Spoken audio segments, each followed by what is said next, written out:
around us as a society getting a much better balance between risk management and risk taking. And I do worry as a society that in our obsession with squeezing every last drop of risk out of our lives, and of course we'll never achieve it because risk is all about us, so it's a hopeless task right from the outset. But in our obsession with that, we can, if we're not careful, we will if we're not careful, squeeze out something that's very special about volunteering, which is about its spontaneity, which is also about its risk-taking, particularly for young people. I think if volunteering is going to be really attractive to some young people, it's an opportunity for them to take risk in a mediated and supportive and secure, as far as we can get, secure environment, but not to eliminate it altogether. And therefore, when, as many of you will be, I'm sure, talking about the Independent Safeguarding Authority and some of the new regulations that are coming in relation to vetting and barring,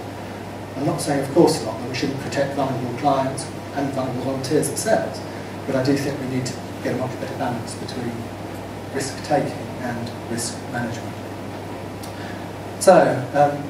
those are my 4 or 5 elements that go into my vision for volunteering. And I would just finish by saying I feel, despite all the problems around us, despite the recession, despite the problems with funding for volunteer centres and constructive bodies more generally, I remain hugely optimistic about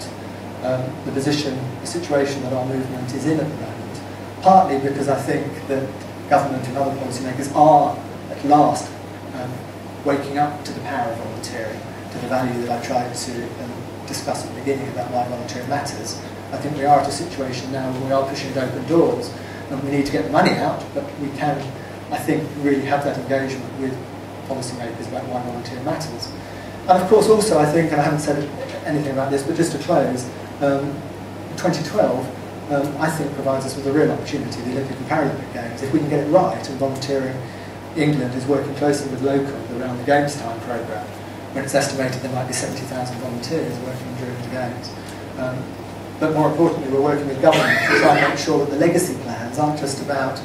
3 or 4 beautiful new stadiums that are built, but it's more about, really a sense of community engagement, community spirit, people volunteering perhaps for the first time as part of the Olympic and Paralympic Games, feeling it's something they want to do afterwards. And if we can really capitalise on that feeling of excitement and enthusiasm, which I hope will be around the country in 2012,